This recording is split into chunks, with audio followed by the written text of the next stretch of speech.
Hello students, today we are going to discuss the fourth chapter, the fourth topic, that is the topic abiotic factor, the fourth abiotic factor which is affecting organisms. तो वो factor आज हम discuss करेंगे. We have earlier discussed the three factors affecting organism. The first one was temperature, the second one was water, third one was light, and now the last abiotic factor which affect organisms is soil. So let's start with soil. We know that the soil of different places is different. Why? The soil shows different characteristics at different places because of its formation difference. आप कभी अलग अलग जगह पे जाके देखेंगे तो आपको सोइल जो है उसकी अलग अलग कैरेक्टरिस्टिक्स जो है देखने को मिलेंगी. क्यों देखने को मिलेंगी? क्योंकि जो प्रोसेस होती है सोइल की फॉर्मेशन की उसको हम क्या कहते हैं? Weathering process. Difference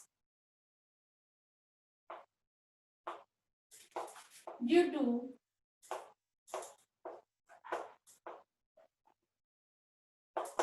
weathering process. अलग अलग जगह पे जो वेदरिंग प्रोसेस है वो अलग अलग तरह से जो है परफॉर्म होती है. तो और किस तरह से सोइल आई है? क्या किसी और जगह से जो है ट्रांसपोर्ट होके वहां पे पहुंची है, या वहीं पे उसकी फॉर्मेशन सेडिमेंट्री की फॉर्म में हुई है, धीरे धीरे धीरे जो है हुई है. रॉक से जो इसके मिनरल्स हैं, रॉक्स के जो मिनरल्स हैं वो धीरे धीरे वहां से रिमूव होते रहते हैं और सोइल की फॉर्मेशन करते हैं. That type of soil is sedimentary soil. तो दो तरह से सोइल हमें देखने को मिलती है कि एक तो किसी दूसरी जगह से जो सोइल है उस प्लेस पे आ चुकी है, वो ट्रांसपोर्ट हुई है, फ्लड्स की फॉर्म में हुई है या रिवर्स के थ्रू हुई है, तो वो ट्रांसपोर्टेड सोइल होती है. और सेडिमेंट्री सोइल किसे कहा जाता है? जब वो सोइल जो है वहीं पे वो धीरे धीरे उसकी फॉर्मेशन हुई है इन सेडिमेंट्री फॉर्म. तो ये डिफरेंसेस, इसीलिए आप कभी भी एक से दूसरी जगह पे अगर आप जाएंगे तो आपको बहुत सारे डिफरेंसेस जो है देखने को मिलेंगे सोइल की फॉर्मेशन में. और उसके लिए सबसे बड़ा जो फैक्टर रिस्पॉन्सिबल है that is difference in weathering process. अलग अलग जगह पे जो वेदरिंग प्रोसेस है वो किस तरह से हुई है उसके ऊपर डिपेंडेंट करता है. अब आप सभी को पता है कि जो सोइल है it is an important factor for plants. Plants के लिए बहुत ही ज्यादा इंपॉर्टेंट फैक्टर होता है because they grow in soil, they use mineral water from the soil, so it is most important for soil. तो सोइल, अब ये आप कंपोनेंट जब पढ़ रहे हैं तो उसकी हम बेसिक कैरेक्टरिस्टिक्स पढ़ते हैं कि कोई भी सोइल की जो कंपोजिशन है वो किसके ऊपर बेस्ड होती है और उसकी कंपोजिशन उसको कैसे अफेक्ट करती है सोइल को. अलग अलग जगह पे आप जाएंगे, सोइल देखेंगे तो अलग अलग कंपोजिशन मिलेगी और उसी की वजह से उसमें प्लांट्स की ग्रोथ भी डिफरेंट होती है. तो वो कैरेक्टरिस्टिक्स आज हम स्टडी करेंगे सोइल की. Let's start with the characteristics of soil. The main characteristics of soil is soil composition, grain size and aggregation. First is soil composition. Soil composition mean soil किन किन पार्टिकल से वहां पे मिलके बनी हुई है, कौन कौन से पार्टिकल सोइल में उसमें प्रेजेंट है. तो कौन कौन से प्रेजेंट हो सकते हैं? That is sand, clay, silt,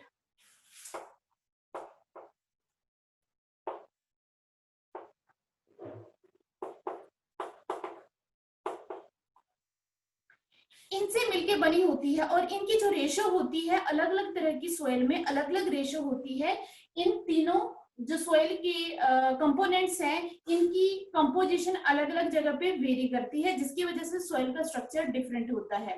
और अगर आप जो है ये वाला अगर आप टॉपिक अगर आप ध्यान से करेंगे, यही टॉपिक आपको प्रैक्टिकल में भी है, इस साल भी ये प्रैक्टिकल है जिसमें आपको सोइल की बहुत सारी प्रॉपर्टीज को जो है वो डिस्क्राइब करना होता है. प्रैक्टिकली आपको शो करना होता है properties of soil by taking the samples from two sites. दो साइड से अलग अलग से हम सोइल लेते हैं, फिर उसके ऊपर हम बहुत सारे उसके कैरेक्टर्स को डिस्क्राइब करने के लिए प्रैक्टिकल करते हैं. तो वो भी अब इस बार आपके जो है सिलेबस में है. तो यहाँ पे देखें तो सबसे पहला है soil composition, second is grain size. Grain size की वहां पे जो ये सैंड, क्ले, सिल्ट, ये ग्रेन्स जो बड़े ग्रेन्स है उनका साइज क्या है, क्या बड़े साइज के हैं, छोटे साइज के हैं, क्योंकि साइज के ऊपर डिपेंडेंट करता है कि वहां जो सॉइल के अंदर की जो एयर कंपोजिशन होगी वो कितनी होगी। जितना भी पार्टिकल्स का साइज छोटा होता है सॉइल में, उतने उसमें एयर का जो कंपोजिशन है, एयर का अमाउंट जो है वो कम होता है, और जितने बड़े पार्टिकल्स होते हैं उतना ही उसमें एयर का अमाउंट ज्यादा होता है। ठीक है, last one is aggregation. Aggregation कोई सेपरेट कैरेक्टर नहीं है, यही जो पार्टिकल्स हैं ये आपस में कंबाइन होके किस तरह के स्ट्रक्चर की फॉर्मेशन करते हैं। कई तरह की सॉइल्स में आप देखेंगे कि बहुत ही आपको ऐसे लगेगा कि हाथों से इस तरह से जो है वो सेपरेट हो जाते हैं उसके पार्टिकल्स। कई ऐसी होगी जो आपको बल्क में बड़े बड़े पार्ट्स दिखाई देंगे, वो इकट्ठे होंगे, बिल्कुल इकट्ठे। आप सॉइल में कभी भी देखें, आप किसी भी क्रॉप फील्ड में देखें तो आपको पता चलेगा सॉइल बिल्कुल ऐसे सैंड की तरह नहीं होती कि सिर्फ सैंड जिस तरह से होता है कि आप छोड़ें तो इसी तरह से हो जाए, वो जो है एग्रीगेट्स फॉर्म कर देती है। एग्रीगेट में कॉम्बिनेशन ऑफ पार्टिकल्स जो आपस में ज्वाइन रहते हैं with the help of water, that is known as aggregation. These are the basic characteristic of soil, और इन्हीं 3 कैरेक्टरिस्टिक के ऊपर डिपेंड करता है these characteristics determine percolation and water holding capacity। अब यहाँ पे 2 वर्ड आ रहे हैं, percolation, water holding capacity। what are these 2? percolation, percolation आपको पता है जब भी रेनिंग होती है तो seepage of water into the soil, that is percolate करता है। कि मान लो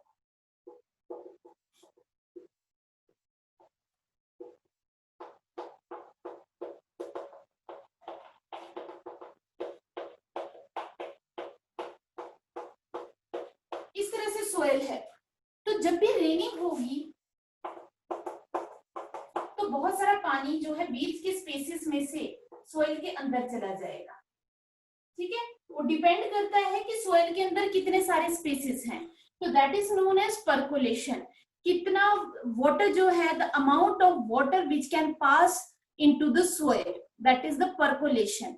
percolation seepage of water into the soil, तो कितना अंदर जाता है। कई बार क्या होता है, आपने देखा होगा क्ले सॉइल, आप सभी ने देखी है, जिसमें क्ले होती है जिससे हम बहुत सारे जो है क्राफ्ट्स बना लेते हैं, बहुत सारे अलग अलग तरह के हम जो है देखने में टॉयज बनते हैं, या हम बहुत सारी अलग हमारी यूजेबल चीजें बनती हैं, घड़े बनते हैं उसमें। तो क्या है, इसमें क्या होता है कि जो क्ले होती है उसके ऊपर पानी आप होल्ड कर सकते हो, पानी जो है रखते हैं, आपको पता है उसमें, तो वो नीचे नहीं निकलता, बहुत कम अमाउंट होगा जो नीचे आएगा, क्योंकि क्ले के पार्टिकल्स इतने छोटे होते हैं कि उसमें परकोलेशन कम रहता है, उनमें स्पेस नहीं बचता बीच में। और अगर आप सैंड में करें, आप सैंड ले लें, एक जो है सीव जिसको कहते हैं, सीव आप जानते हैं, छन्नी कहते हैं। अगर हम ये बात करें कि इस तरह की आप एक सीव ले लें,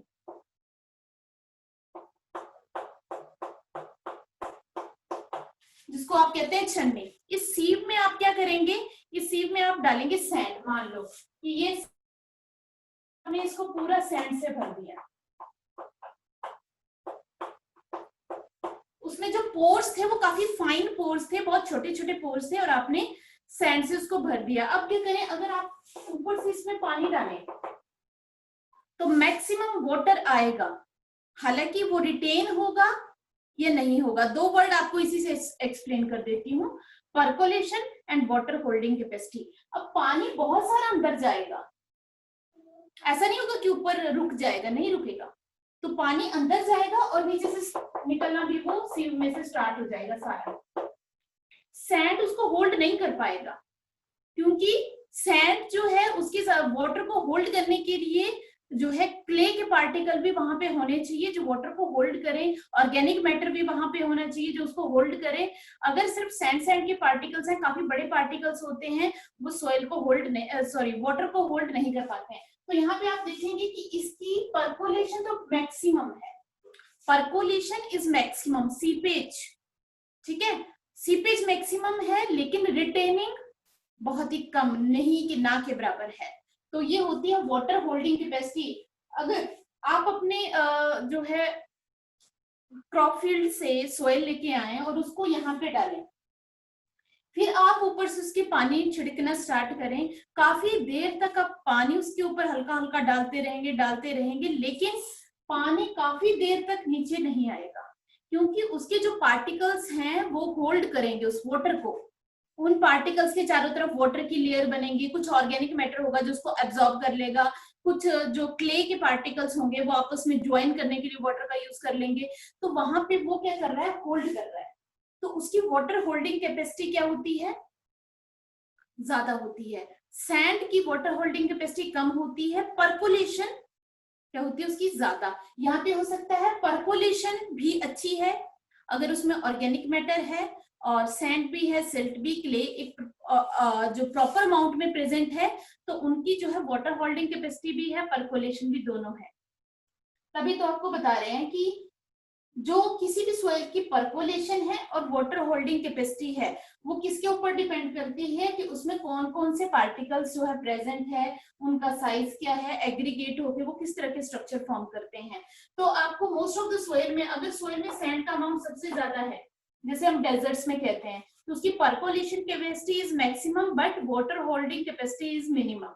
but if the soil has more amount of clay than other two, then percolation is minimum, क्योंकि परकोलेट तो कर जाएगा थोड़ा बहुत, जितना करेगा उसके बाद वो परकोलेट नहीं करेगा, क्योंकि क्ले के पार्टिकल्स बहुत ही छोटे होते हैं कि बिल्कुल एक लेयर बना देंगे जिसके अंदर जो है वाटर फिर और नहीं जा पाएगा। तो प्रॉपर अमाउंट होना चाहिए क्ले, सैंड और सिल्ट का, तभी उसकी परकोलेशन और वाटर होल्डिंग कैपेसिटी प्रॉपर हो सकती है। और इन्हीं के ऊपर डिपेंड करता है कि एग्रीगेशन कैसे वो कॉम्बिनेशन करेंगे एक दूसरे के साथ। तो ये तो था बेसिक कैरेक्टरिस्टिक्स ऑफ सोइल। कुछ और कैरेक्टरिस्टिक्स भी होती है सोइल की जो इंपॉर्टेंट होती हैं, वो कौन कौन सी हैं?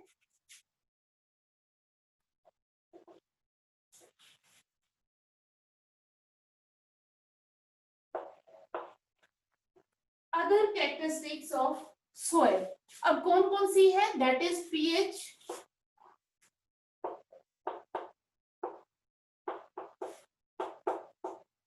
मिनरल कंपोजिशन,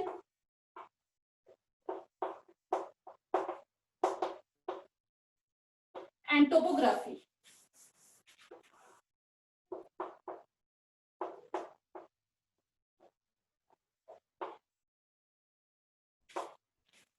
ये तीन और फैक्टर हैं जो काफी इंपॉर्टेंट हैं। सबसे पहले पीएच, आपको पता ही है कि जो किसी भी सोइल में जो प्लांट्स और एनिमल्स प्रेजेंट होते हैं, that depend upon the pH of soil, whether the soil is acidic, whether the soil is alkaline, whether the soil is neutral. So the type of plants grow there depends upon the pH of that soil. Now next is mineral composition. Minerals, we know that minerals is an important part of soil. If appropriate amount of mineral is present in the soil, then the plant grow very well in that soil. And last one is topography. What is topography? Soil कहाँ present है, in which area, whether that is of a soil of a mountain area, that is of a plain area, that is nearest the river area, that is known as topography. तो अलग अलग जगह की जो soil है उसमें organic matter भी different होता है और उसी तरह से उसमें प्लांट्स की ग्रोथ होती है। तो topography means the different type of area in which the soil is present, whether that is plain, mountain, nearest to river or other type of soil, nearest to desert. तो इसके ऊपर that is known as topography, किस तरह के region में वो soil present है। तो these three factors are responsible for the type of vegetation grow there, plus indirectly the type of animals present there.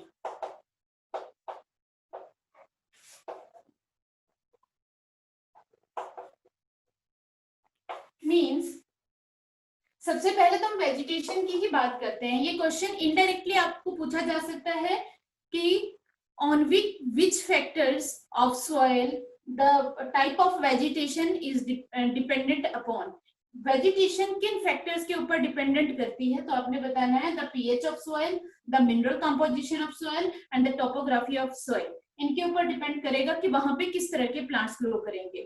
ठीक है, जैसे हम देखते हैं अब डेजर्ट्स में क्या है कि जो मिनरल्स का, ऑर्गेनिक मैटर का अमाउंट बहुत ही कम है, तो वहां जो सोयल की फॉर्मेशन है वो अदर टाइप से, उसमें सैंड का अमाउंट ज्यादा है, तो वहां पे जो प्लांट्स होंगे वो अलग तरह के होंगे। अगर हम एक प्लेन एरिया में जाते हैं तो वहां पे सोयल की कंपोजिशन, पीएच, हमें वहां का मिनरल न्यूट्रिएंट हमें अलग तरह का मिलेगा, इसीलिए वहां पे अलग तरह के प्लांट ग्रो करते हैं। माउंटेन रीजन्स पे अलग तरह की सोयल होती है, इसलिए वहां पे अलग तरह के प्लांट्स ग्रो करते हैं। तो type of vegetation is dependent upon pH, mineral composition and topography of the soil. Now अब वेजिटेशन क्लियर हो गई, तो वहां पे जो एनिमल रहेंगे वो अकॉर्डिंग टू वेजिटेशन ही होते हैं। तो सबसे पहले वेजिटेशन होती है, प्लांट्स होते हैं, प्लांट्स के अकॉर्डिंग ही वहां पे उस तरह के ऑर्गेनिज्म प्रेजेंट होते हैं जो उन प्लांट्स के ऊपर एज ए फूड जो है उनके ऊपर डिपेंडेंट होते हैं। तो ये तो था सोयल और कैरेक्टरिस्टिक्स ऑफ सोयल। अब ये तो था हमें लैंड एरिया पे, टेरेस्ट्रियल एरिया में हमने देख लिया किस तरह से डिपेंडेंट है। क्या सोयल एक्वेटिक जो इकोसिस्टम है उनको भी अफेक्ट करती है? बिल्कुल अफेक्ट करती है।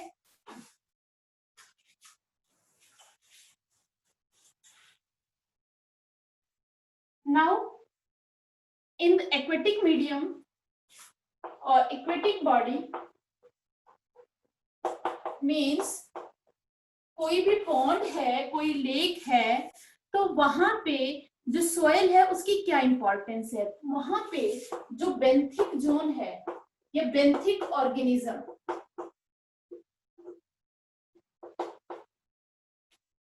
किन्हें कहा जाएगा बेंथिक ऑर्गेनिज्म? मैंने आपको कल भी जो लेक्चर आपको डिलीवर किया था उसमें आपको बताया था कि बेंथिक कौन से होते हैं, जो बिल्कुल बॉटम पे जो ऑर्गेनिज्म होते हैं जहाँ पे सोयल होती है, दैट इज बेंथिक ऑर्गेनिज्म। तो बेंथिक ऑर्गेनिज्म कौन कौन से हो गए, ये डिपेंड करेगा वहां की सोयल के ऊपर।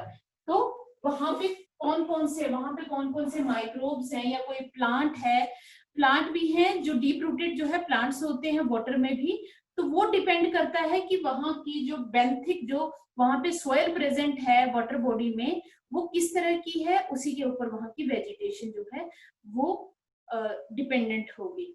तो ये तो था हमारा last factor, that is soil. तो इन चारों फैक्टर्स में हमने बेसिकली क्या डिस्क्राइब किया, पहले आपको ये बता देती हूँ हमने यहाँ पे क्या डिस्क्राइब किया। हम सबसे पहला टॉपिक डिस्कस कर रहे हैं कि ऑर्गेनिज्म को, एक ऑर्गेनिज्म को उसके एनवायरनमेंट के जो फैक्टर्स हैं वो किस तरह से अफेक्ट करते हैं। पहला हम टॉपिक कर रहे हैं, ध्यान रखेंगे हम टॉपिक क्या कर रहे हैं। सबसे मेन टॉपिक हमारा चल रहा है हाउ एनवायरनमेंट अफेक्ट ऑर्गेनिज्म। तो हमने देखा कि एनवायरनमेंट के चारों फैक्टर हमने डिस्कस कर लिए। कौन कौन से डिस्कस किए? हमने डिस्कस किया सबसे पहले temperature, then water, then light and then soil. चार फैक्टर कैसे करते हैं। अब हम देखेंगे ये फैक्टर ऑर्गेनिज्म को अफेक्ट कर रहे हैं, तो क्या ऑर्गेनिज्म उसके लिए क्या रिस्पॉन्स देता है? जब भी अब देखो कुछ ना कुछ चेंज आता है, हमारे एनवायरनमेंट हमेशा स्टेबल नहीं होता। आप अगर लाइट की बात करें, आप टेम्परेचर की बात करें, वाटर की बात करें, सॉइल की बात करें, इनमें बहुत ज्यादा चेंजेस आते रहते हैं। टेम्परेचर कई बार सीजन में बहुत ज्यादा होता है, कई बार बहुत ही कम हो जाता है। लाइट कई बार जो है उसकी इंटेंसिटी कम होती है, कई बार लाइट की इंटेंसिटी बहुत ही ज्यादा होती है। वाटर कहीं पे बिल्कुल ही अवेलेबल नहीं होता, बहुत कम अमाउंट में अवेलेबल होता है, कहीं पे बहुत ही ज्यादा अमाउंट में अवेलेबल होता है। तो ऑर्गेनिज्म को डेली इन फैक्टर के साथ डील करना है। जैसे आप, एक सिंपल एग्जांपल देती हूँ कि आप जो है, आप भी जो है, अब देखो टेम्परेचर ज्यादा है, आप इस गर्मी से कैसे कोप अप कर रहे हो? आपके पास ऐसा क्या है कि आप इसे डील कर पा रहे हो जिसकी वजह से आप सरवाइव कर रहे हो? बहुत सारे स्पीशीज जो है अर्थ के ऊपर प्रेजेंट है, it means they are alive because they have some mechanism to deal with this environmental factor. तो जब भी इनमें चेंज आएगा, ये चेंज आता रहता है, ये नेचर का रूल है कि एनवायरमेंट में चेंज आता है, तो कोई भी ऑर्गेनिज्म इन फैक्टर के साथ कैसे रेगुलेट करता है, कैसे डील करता है, वो हम करेंगे अभी। मैम कितनी टाइमिंग है अभी इसकी क्लास की?